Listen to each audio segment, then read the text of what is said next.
Hiroshi फुजीमोटो और मोटू अबिको दोनों बचपन से ही बहुत अच्छे दोस्त हुआ करते थे और जापान के तोयामा प्रीफेक्चर, जो कि जापान का सबसे बड़ा इंडस्ट्रियल एरिया है, वहाँ रहा करते थे। फुजीमोटो का जन्म 1 दिसंबर 1933 को हुआ और अकीबो का जन्म 10 मार्च 1934 में हुआ था। अबिको ने फुजीमोटो के स्कूल में एडमिशन ले लिया और फिर दोनों की दोस्ती हुई। एक दिन अबिको ने फुजीमोटो की किताब में उसकी ड्राइंग्स देखी, जिसे देख अबिको बहुत खुश हुए क्योंकि उन्हें उनकी तरह ही एक ड्राइंग का चहेता मिल गया था।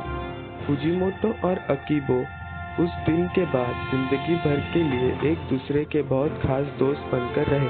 स्कूल के दिनों में फुजीमोटो और अकीबो अपने चित्र क्लास के बाकी बच्चों से छिपाकर रखा करते थे क्योंकि उन्हें लगता था कि उनके चित्र देखकर बाकी बच्चे उनका मजाक उड़ाएंगे। जब वो दोनों स्कूल में थे तब वो उस समय के बहुत बड़े आर्टिस्ट ओसामा तेजुका को अपना गुरु माना करते थे।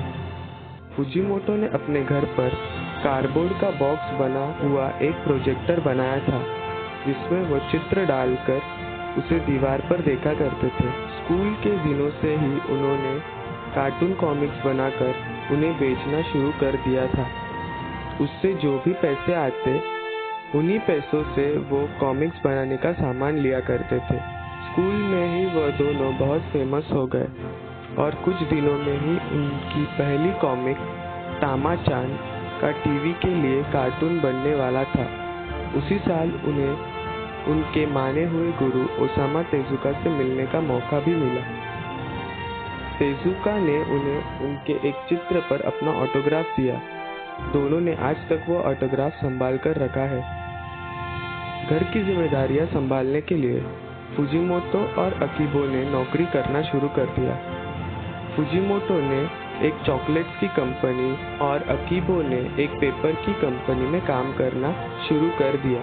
कुछ ही समय के बाद फुजीमोटो का एक हाथ मशीन में फंसकर बहुत घायल हो गया, इसलिए उन्हें कंपनी छोड़नी पड़ी। कंपनी छोड़ने के बाद अब फुजीमोटो न्यूज़पेपर में आने वाले छोटे कॉमिक्स बनाने लगे। अबिको फुजीमोटो को छुट्टी के दिनों में मदद किया करते थे। इसी समय उनकी टीवी पर आने वाली एक कार्टून सीरियल बंद कर दी गई, पर उसके बाद तुरंत उनकी कॉमिक बुक यूटोपिया बहुत फेमस हो गई। फुजीमोटो ने फैसला किया कि वह अकीबो के साथ टोक्यो शहर में शिफ्ट हो जाएंगे, जिससे उन्हें ज्यादा लोग पहचानने लगेंगे। पर अकीबो अपने न्यूज़पेपर कंपनी की अच्छी नौकरी नहीं छोड़ना चाहते थे।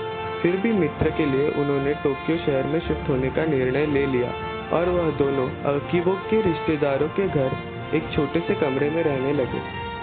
वहाँ पर उन्होंने न्यू मैंगा पार्टी नाम की एक कंपनी शुरू की, जो एक साथ 6 कार्टून सीरियल्स पर काम कर रही थी। वो दोनों इससे बहुत फेमस हुए, पर 6 सीरियल्स पर एक साथ काम करने से उनकी सारी डेडलाइंस मिस हो गई, जिससे उन्हें नया काम मिलना बंद हो गया। इसी वजह से अब दोनों थोड़े पैसे कमाने के लिए कैमरामैन जैसे छोटे मोटे काम करने लगे। 28 साल की उम्र में फुजीमोटो के घर वालों ने उनकी शादी कर दी। इस वजह से अब उन पर और भी ज्यादा जिम्मेदारियां आ गई थी। इसलिए फुजीमोटो ने एक नई कंपनी शुरू की, जिसका नाम स्टूडियो जीरो रखा गया। स्टूडियो जीरो में 80 लोग काम किया करते थे और इस स्टूडियो ने पॉपुलर फिल्म्स जैसे कि एस्ट्रो बॉय भी बनाई है। अबिको की शादी भी 32 साल की उम्र में हो गई, जिसके बाद अबिको टीनेज कॉमिक्स बनाने लगे और फुजीमोटो छोटे बच्चों के कॉमिक्स जो साइंस से रिलेटेड होते थे वो बनाने लगे। फुजीमोटो ने 1969 में डोरेमोन को बनाया, जो कोरोकोरो कॉमिक्स, जो कि जापान की सबसे बड़ी कॉमिक की कंपनी है, उसमें छपके आने लगा। डोरेमोन बच्चों को बहुत जल्दी पसंद आ गया।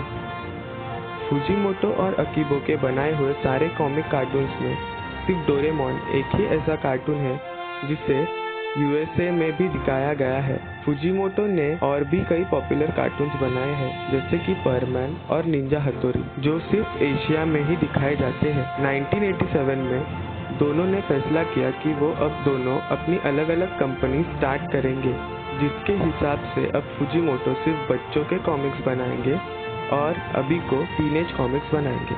1996 में फुजीमोटो की मौत हो गई, पर आज भी उनके जाने के बाद उनके कॉमिक कार्टून्स बच्चों के दिलों में अपने घर बनाए हुए हैं।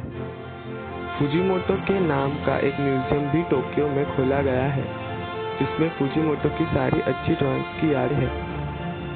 डोरेमोन की फुजीमोटो ने बनाई हुई सारी कॉमिक्स जापान की एक लाइब्रेरी में सुरक्षित रखी गई है।